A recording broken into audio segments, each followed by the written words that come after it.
Malam itu, di sebuah rumah di daerah Perth, Australia, seorang remaja yang berusia 17 tahun yang bernama Kate Moir mendapati dirinya sedang menonton film Rambo bersama dua orang asing yang ia temui dalam perjalanan pulang. Namun, malam yang tampak biasa ini ternyata menyimpan sebuah rahasia gelap. Kate sebenarnya duduk di antara dua pembunuh berantai paling terkenal di Australia yang bertanggung jawab atas hampir selusin pembunuhan yang semuanya terjadi dalam 1 bulan terakhir. Dalam keadaan tak berdaya, para penyerangnya menahannya di depan TV, memaksanya untuk menonton dengan pisau di bawah tenggorokannya. Saat filmnya hampir berakhir, dia tahu waktunya sudah habis. Kate diculik, diperkosa, dan dirantai di tempat tidur. Kate dalam sisa-sisa tenaga dan kesadarannya pun bertekad akan melakukan apapun agar para penculiknya membayar perbuatan yang telah mereka lakukan kepadanya, walaupun itu harus mengorbankan dirinya sendiri.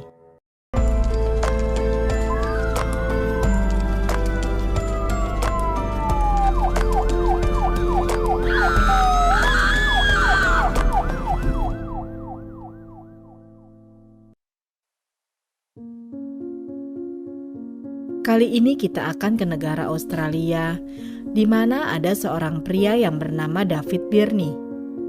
David Birnie adalah anak tertua dari 5 bersaudara yang dibesarkan di Wattle Grove, pinggiran kota semi pedesaan Perth.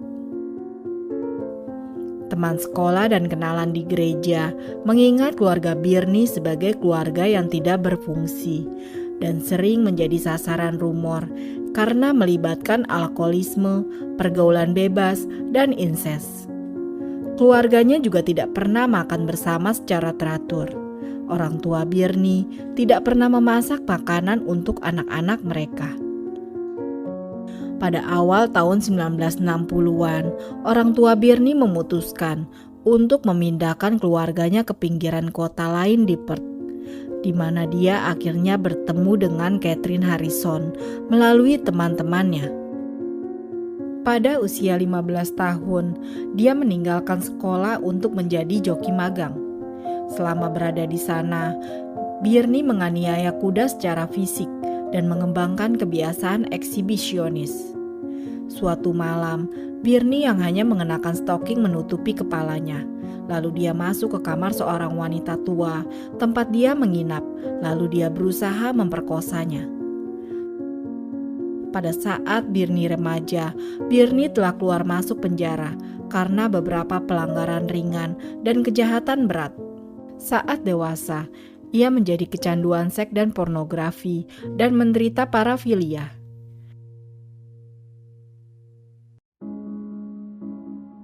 Pada usianya yang ke-20-an, lalu ia menikahi istri pertamanya dan memiliki seorang putri. Di tempat yang berbeda, ada seorang wanita yang bernama Catherine Birnie. Dia lahir pada tanggal 23 Mei 1951. Pada usia 2 tahun, Catherine ditinggalkan oleh ibunya saat melahirkan saudara laki-lakinya.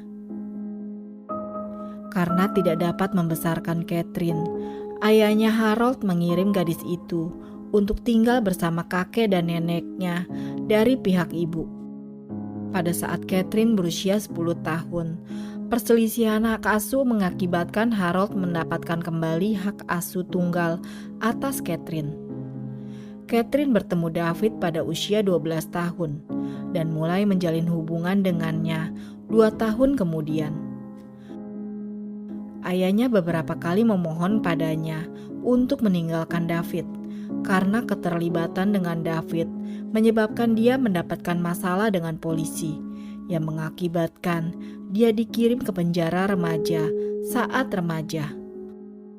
Pada saat usianya yang ke-21 tahun, Catherine menikah dengan Donald McLaughlin dan memiliki 7 orang anak. Anak sulung mereka seorang putra ditabrak dan dibunuh oleh mobil saat masih bayi. Pada tahun 1985, Catherine meninggalkan keluarganya, lalu melanjutkan hubungannya dengan Birnie. Pasangan ini tidak pernah menikah secara sah, namun Catherine mengubah nama belakangnya menjadi Birnie. Dalam 5 minggu, keluarga Birnie menculik 5 wanita yang berusia antara 15 dan 31 tahun. Saat kehidupan pernikahan David dan Catherine terusik, saat nafsu seksual David yang tak pernah terpuaskan. Hal ini menyebabkan dia menyuruh istrinya Catherine untuk menculik. Lalu dia memperkosa dan akhirnya membunuh 4 wanita secara brutal. Pasangan ini tidak terlalu rewel tentang siapa yang mereka bunuh, selama mereka adalah perempuan. Setiap kali nafsu birahi David tak tersalurkan, mereka akan berkendara di sepanjang jalan raya Perth untuk mencari perempuan muda yang membutuhkan tumpangan.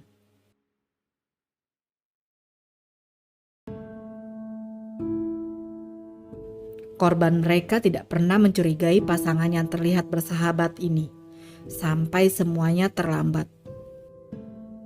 Di bawah todongan pisau, mereka dibawa kembali ke Jalan Morehouse dan diikat serta dilecehkan saat Birnie melakukan fantasi seksual mereka.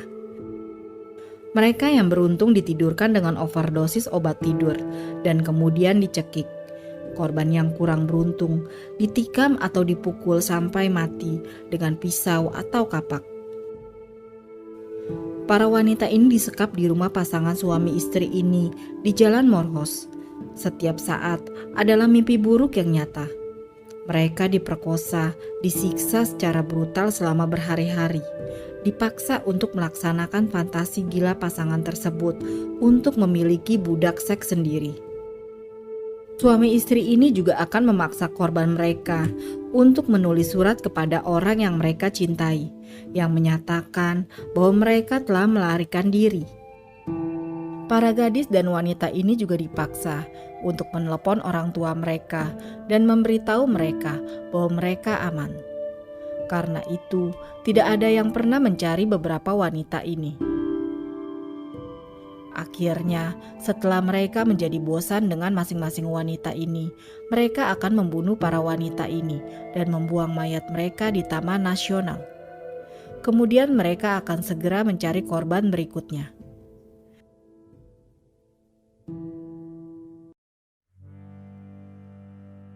Catherine dan Birnie telah membunuh 4 wanita yang bernama Susannah Candy 15 tahun, Dennis Brown 21 tahun, Mary Nelson 22 tahun, dan Nolan Patron 31 tahun.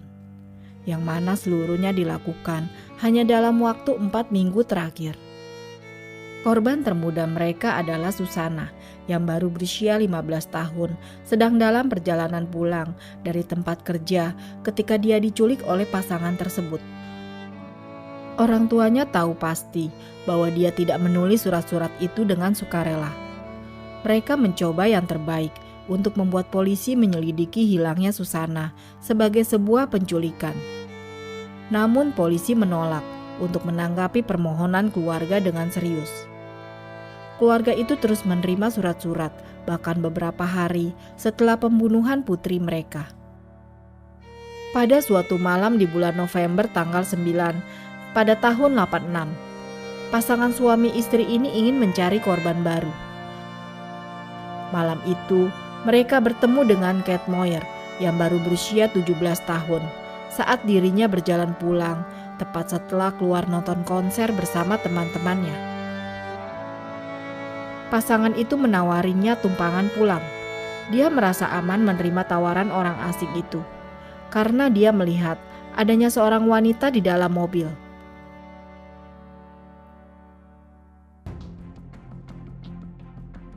Mereka kemudian mengantar Kate ke rumahnya.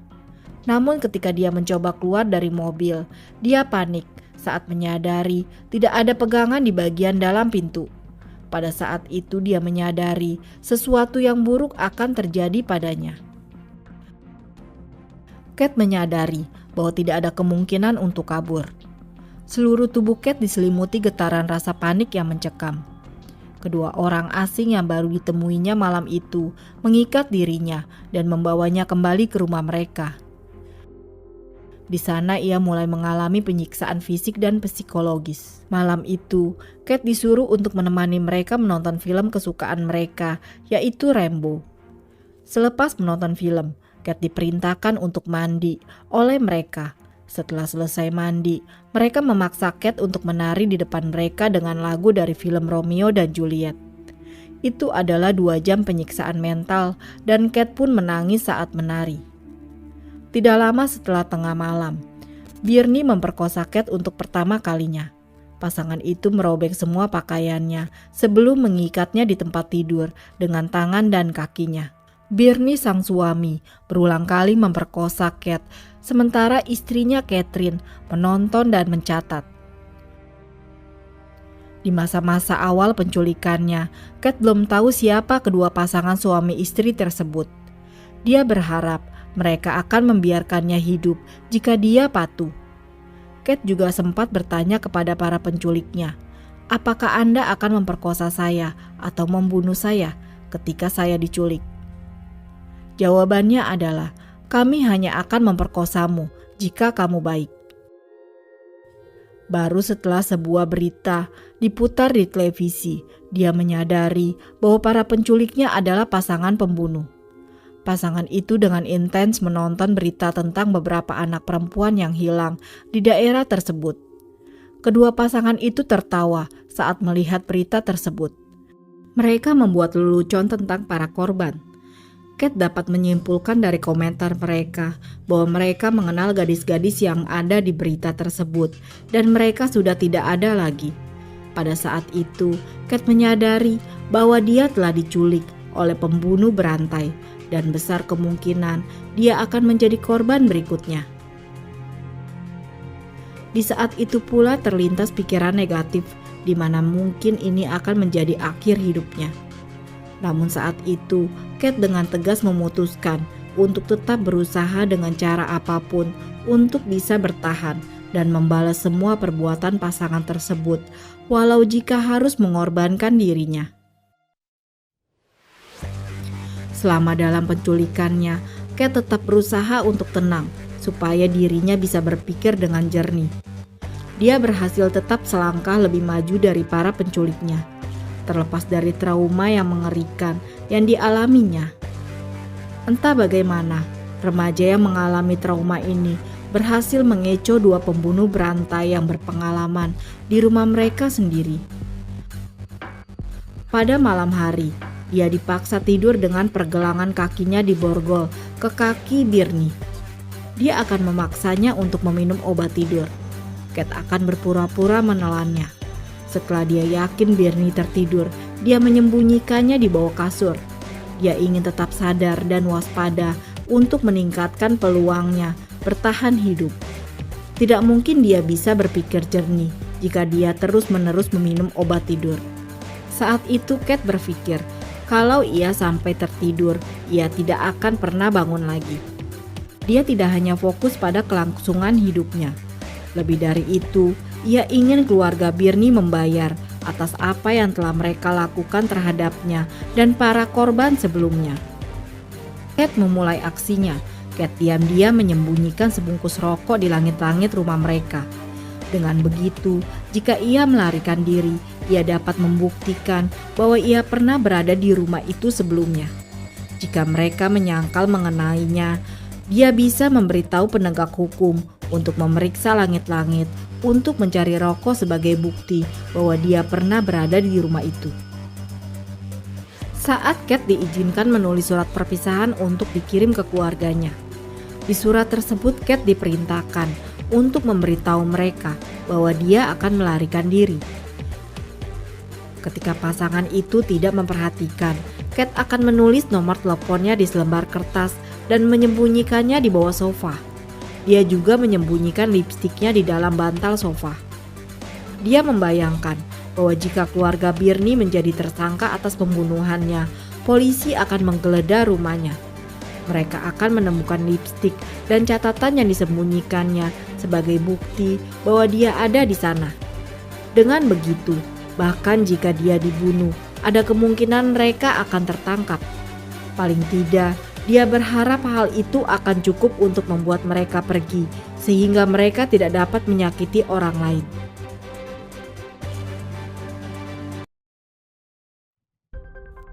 Kat juga melakukan upaya yang luar biasa untuk mendapatkan kepercayaan Birnie dan Catherine. Dia berhasil bersikap kooperatif, meskipun kengerian yang ditimbulkan olehnya terhadap pasangan tersebut.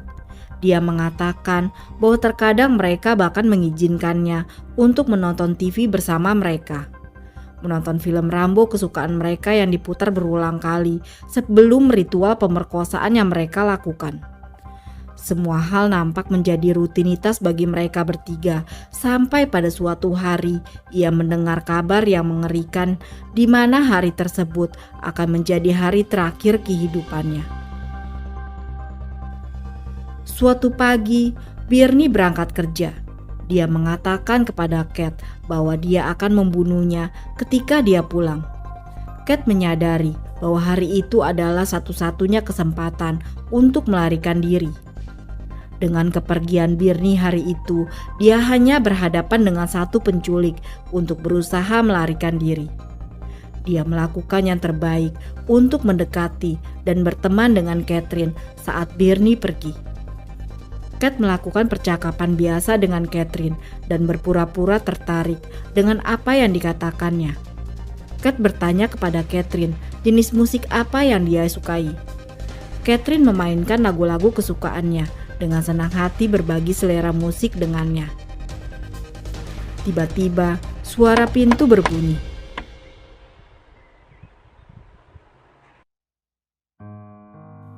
Catherine menyuruh Kat untuk masuk ke kamar tidur dan diam.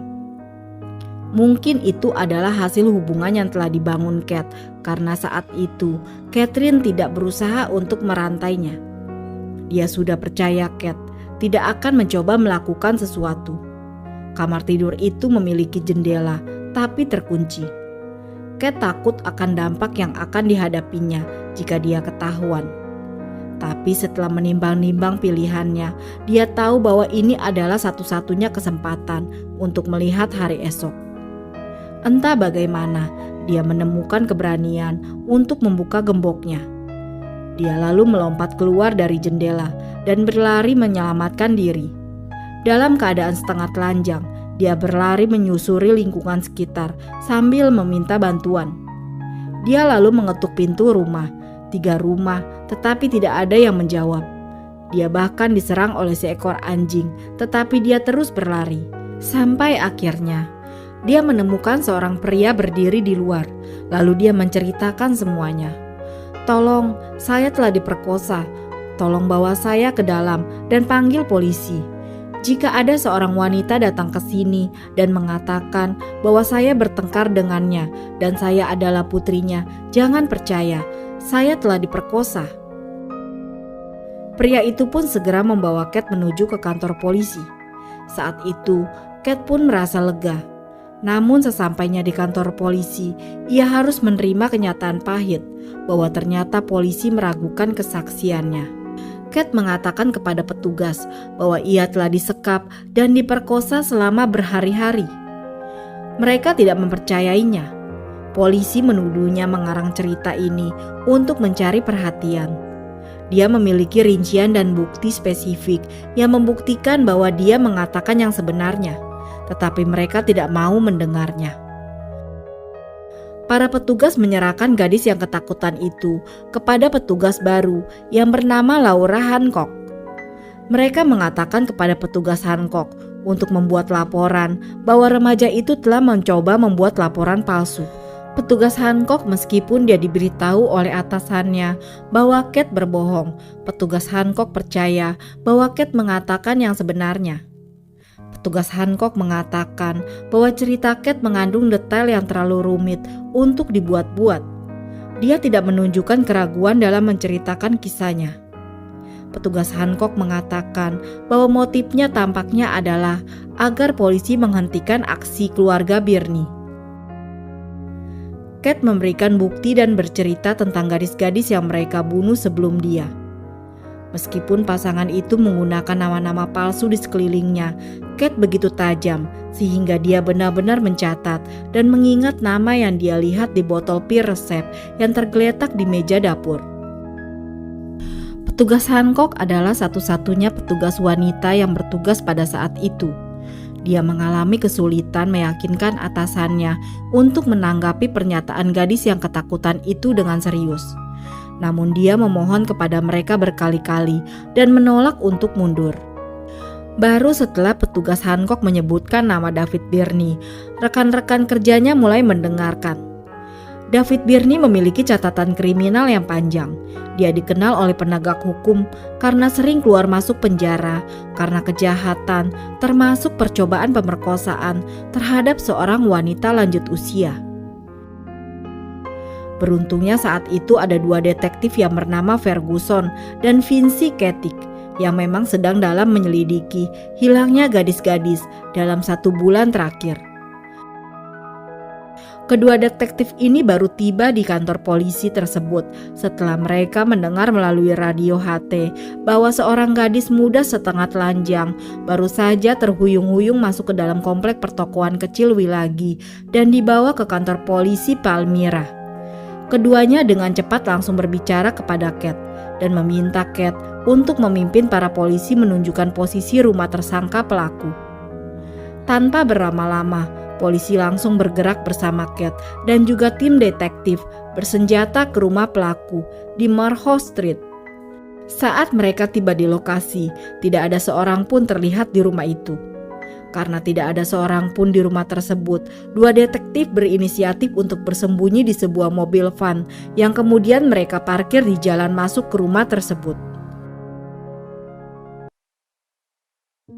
Mereka mulai mengawasi dan menunggu. Lalu segera tidak lama kemudian mereka melihat Catherine Margaret yang sangat tegang dan gugup ketika tiba di rumah.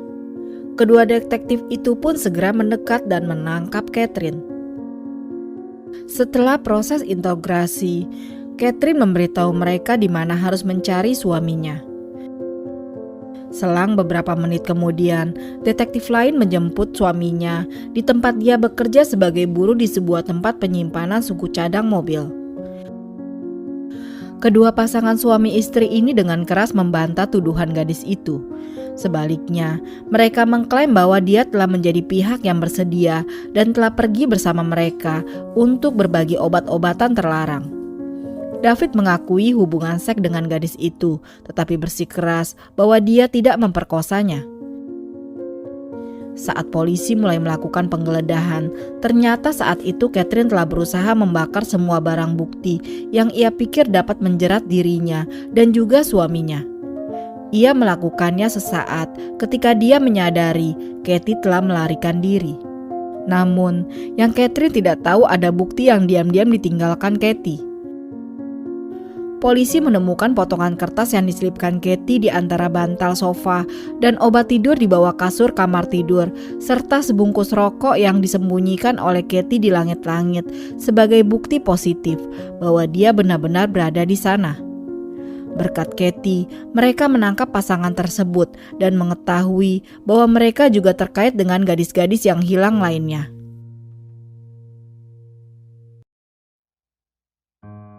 Mereka lalu dibawa untuk diinterogasi. Akhirnya, salah seorang dari pasangan tersebut yaitu suaminya yang mengaku dan mereka berhasil mengungkap lokasi korban-korban sebelumnya. Setidaknya ada 4 korban yang dikonfirmasi. Mereka juga dicurigai bertanggung jawab atas sejumlah kasus penghilangan lainnya, tetapi tidak pernah ada bukti. Pada tanggal 10 Februari 1987, kerumunan besar berkumpul di luar Mahkamah Agung Perth.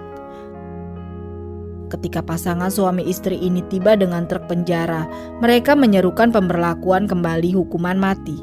"Gantung para bajingan itu," teriak mereka, "gantung mereka." Mereka berdiri tanpa emosi saat dakwaan terhadap mereka dibacakan. Mereka juga didampingi pengacara.